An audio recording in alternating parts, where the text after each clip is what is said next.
we need to have a talk about the unloading video of this LVSR. So my last video, or a couple videos ago, you saw us unloading this LVSR, a 10x10 military piece of equipment that's used for loading containers. Now I got an overwhelming amount of comments on this video telling me how I was unloading this thing wrong and how you would have done it the right way. So this truck has what you call CTIS. So you have these little air valves in here. It's kind of hard to see with the cover on it, but it's called Central Tire Inflation System, and it's on all 10 wheels. And up in the cab here, there's certain modes that you can select.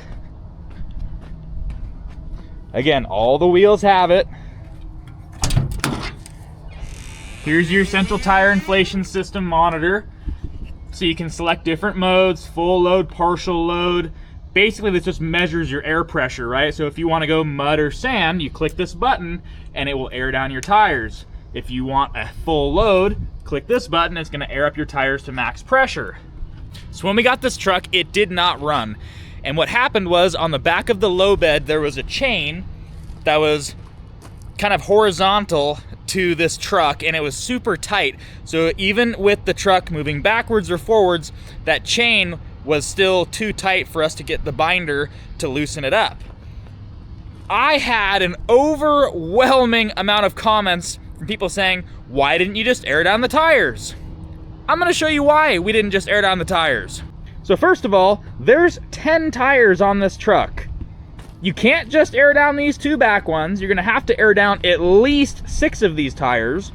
But the biggest issue is the CTIS. You look right here, that's the size of the valve core that you can use to air down the tires. Let me unscrew this for you to show you.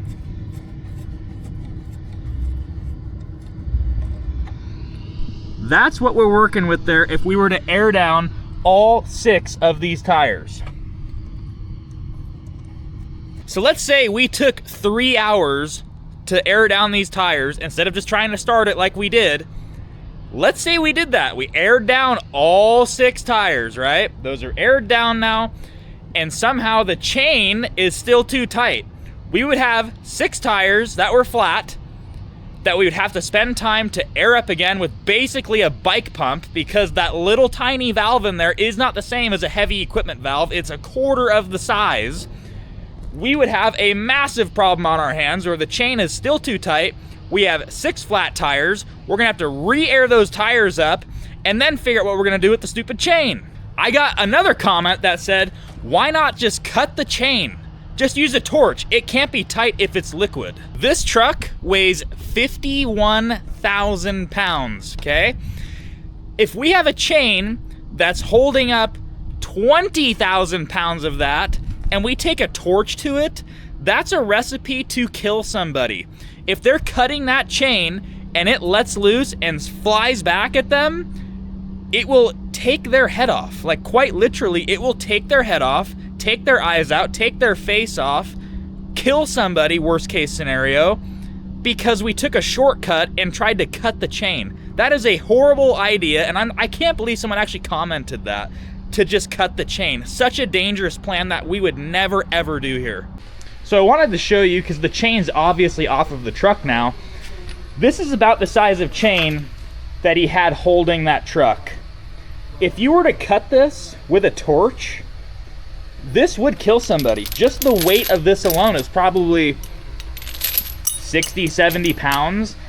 Just imagine 25,000 pounds of force or more behind this chain and cutting it with a torch. How much damage that would cause to someone or the piece of equipment that you're working on. Now, I did get a couple valid comments of, why didn't we just air up the brake system with shop air? So I'm gonna take a look at the tank here and see if it has someplace that we can hook into it. So here's our air tanks on our truck. So what the commenters were saying was, basically, unscrew this and put a nipple in there to where we can hook up shop air and air this system up.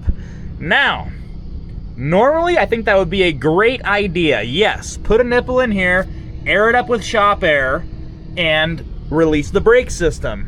However, with this truck having CTIS or central tire inflation, I'm not sure what's gonna happen here if we put a nipple in here.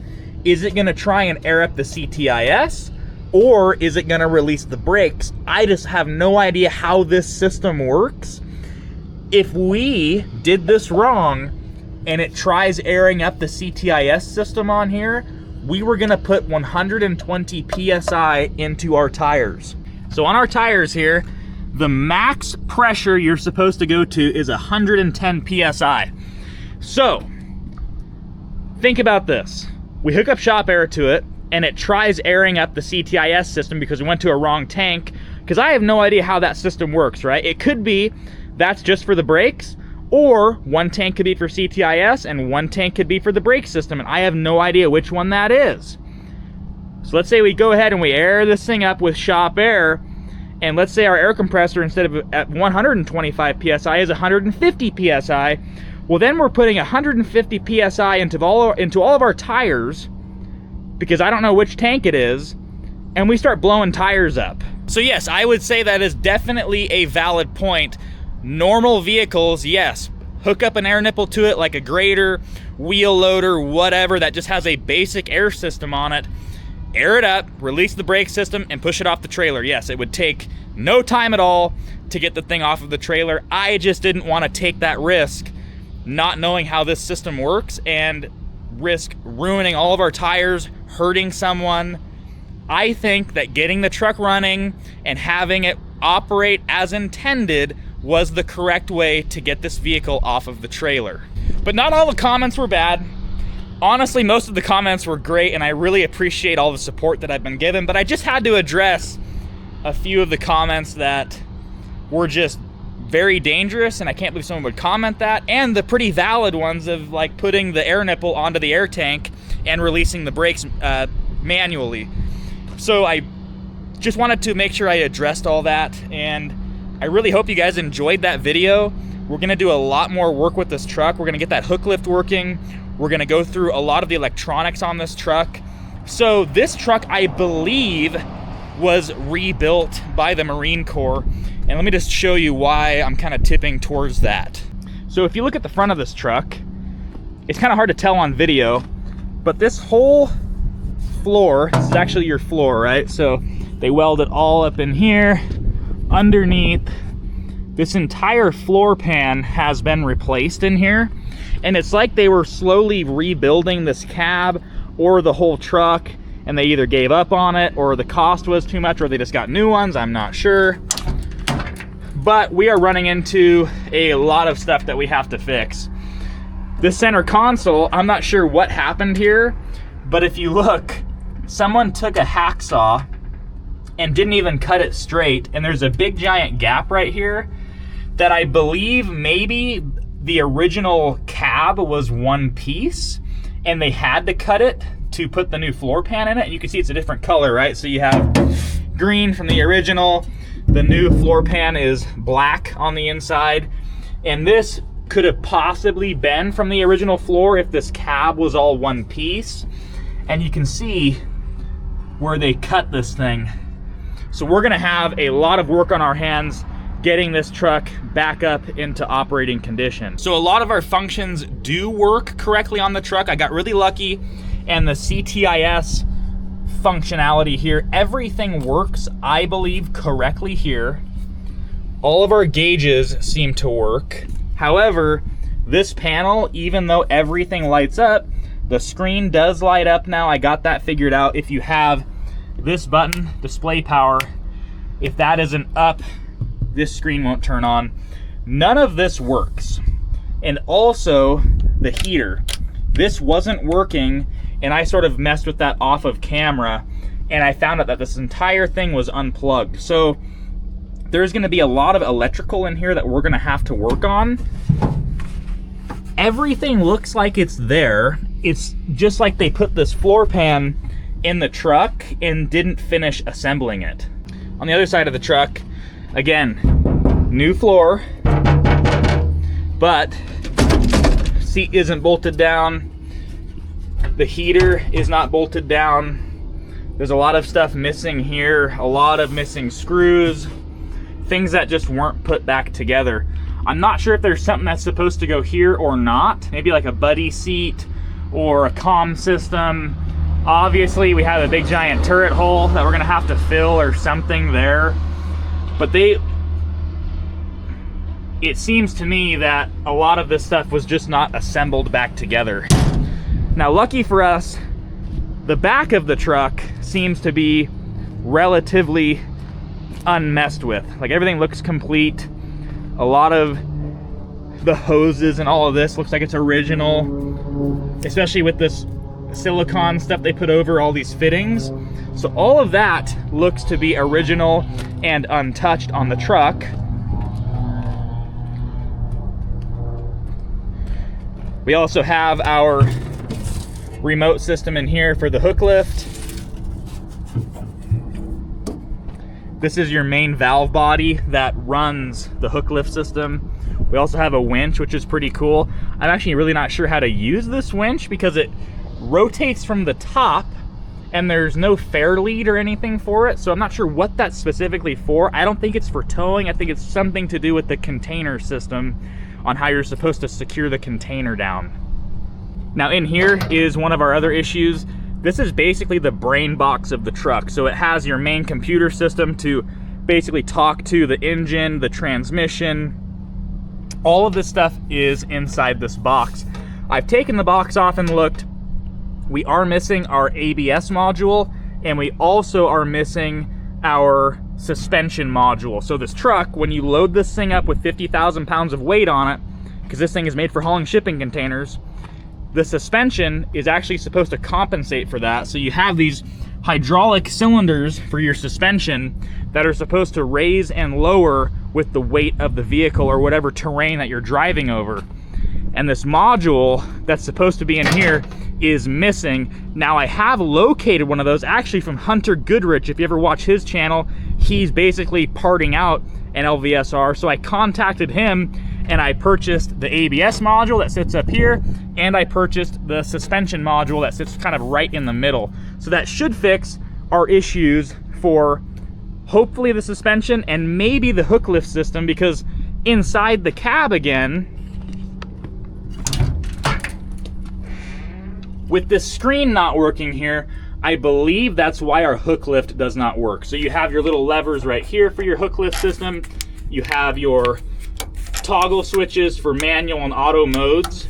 None of that works. So I'm hoping that if we replace our ECMs in here, that will come back to life. If not, we'll have to dig into this cab and see if when they put that floor pan in here, possibly some of that stuff is unhooked. We're gonna also need to do a big giant service on this thing. So we need to change the engine oil, we need to change the transmission filter, we're gonna need to check out the transfer case, we're gonna need to grease everything, which that's gonna be a job in itself, because every single joint on here, now some of it doesn't have grease zerks, but some of it does.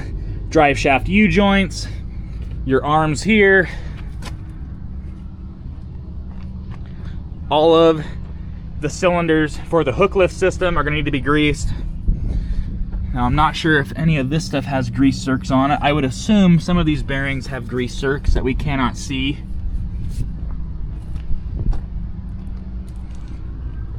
Just depends. So we need to change out these boots that are blown out. There's a lot of work to do on this truck. It's just been sitting for so long that I don't trust what is holding these steering links together. So we need to check all that out before we can really drive this thing down a public road. Our tires don't seem to be in that bad of condition. I'm not sure how old they are. There's probably a date code somewhere. I know these big earth mover style tires, they go by serial number, not date code. So I'll have to look at these individually and see how old these tires are, because they look pretty much brand new to me. They have great tread on them. Really not any weather checking that I can see. So hopefully we can get away with running most of these tires. I did buy some spares from the auction as well, so we have them. But hopefully we can get away with using these tires. Now, only time is gonna tell if we have a bunch of leaks on this truck. What I've kind of found out, especially with the Humvee, is when things sit for a long time, they might be brand new, but the seals sort of dry up and shrink, and then after 4 or 5 hours of actual use, everything sort of starts seeping or leaking, and only time is gonna tell if this truck is gonna do the same thing. It's a 2010 model. It has 800 hours on it, which is very, very, very low hours. I wanna say it was like 8,000 miles or something like that. You'll have to check in the previous video. But very low miles, very low hours, which is good and bad. Good for low hours on things like the transmission, the engine, axles, stuff like that. Bad for seals, because that just means that this truck was sitting in the California desert for basically 15 years. So I'm gonna wrap this video up right here. I just wanted to clear those kind of comments up that I had slight issue with. There was some great comments of people giving great advice, but there was also some comments of, don't do that. Whatever you do, do not listen to a YouTube comment, because that will kill you. Anyway, wrapping the video up here. Appreciate you guys watching. Make sure to subscribe to the channel if you want to see more on this truck, because we are going to get that hook lift working. Again, throw down in the comments if you think that that was a good idea, unloading this the way that I did, or if I definitely did do it wrong. I'll see you in the next video.